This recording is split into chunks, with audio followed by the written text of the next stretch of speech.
आदमीरा मी बुआ दुबर जदा दर जहा अवलन से सलबी वाले पासरा कलबी राजदा সে পর্যন্ত কোন মানুষ মোমেন হবে না যতক্ষণ না পর্যন্ত তার দুইবার জন্ম হবে।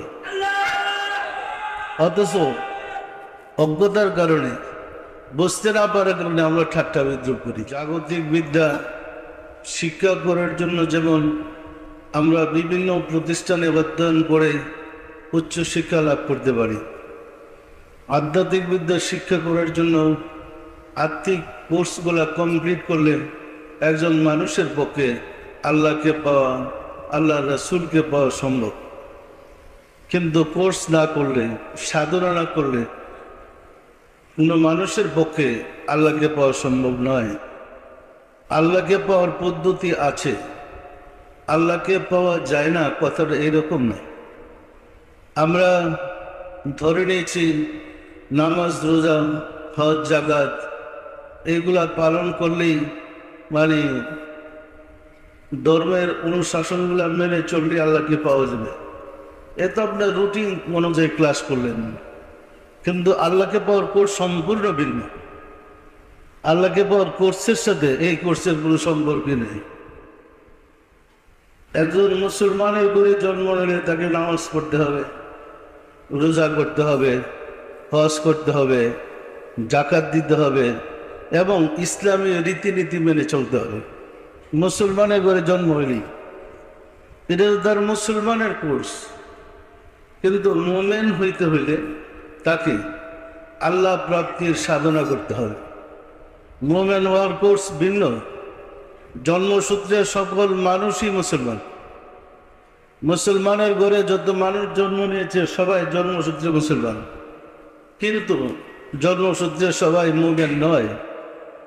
মোমেন হওয়ার জন্য তাকে ইমানের কোর্স করা লাগে, তাকে ইমানদার হইতে হয়। ইমানদার হওয়ার জন্য ইমানের কোর্স করা শর্ত। আদমিরা মি বুয়া দুবার জাদা দর জাহা अवलन से सलबी वाले पासरा कलबी राजदा সে পর্যন্ত কোন মানুষ মোমেন হবে না যতক্ষণ না পর্যন্ত তার দুইবার জন্ম হবে। অথচ অজ্ঞতার কারণে, বুঝতে না পারার কারণে আমরা ঠাট্টা বিদ্রুপ করি।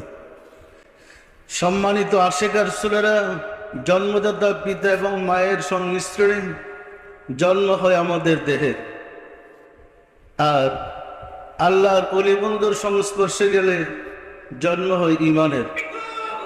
যে পর্যন্ত ইমানের জন্ম না হবে সে পর্যন্ত সে মুমিন হবে না। ইমানের জন্ম লাভ করতে হলে ইমানের পিতার কাছে যাওয়া শর্ত।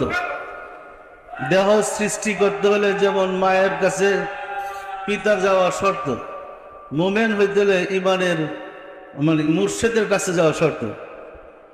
যেমন পিতার শুক্রকীট থেকে সন্তান হয়, পিতার শুক্রকীর্তে সন্তান হয়, পিতার শুক্রকীট মায়ের ডিম্বকোষে মিলিত হওয়ার পরে একটা তৃতীয় শক্তি তৈরি হয়, সেটা হলো সন্তান। আবার মোমেন হওয়ার জন্য মোমেন মুর্শিদের কাছে গেলে, মুর্শিদের সংস্পর্শে গেলে মুর্শিদের হৃদয় থেকে তার আত্মার মধ্যে, তার অন্তরে আল্লাহ শব্দের নূর বীজ বপন করে দেওয়া হয়। এই নূর থেকে তার ইমানের জন্ম হবে। নূর মানে জ্যোতি, আলো, আর শব্দটাই আল্লাহ শব্দের। আল্লাহ কি? আল্লাহ নূরুস সামাওয়াতি ওয়াল আরদ। আলমা আল্লাহ আসমান জমিনের নূর। আপনার হৃদয়ে যখন স্পর্শ করে শাহাদত আঙ্গুলে দিয়ে ইমানের নূর প্রবেশ করে দেওয়া হলো, আল্লাহ শব্দের বীজটা বপন করে দেওয়া হলো।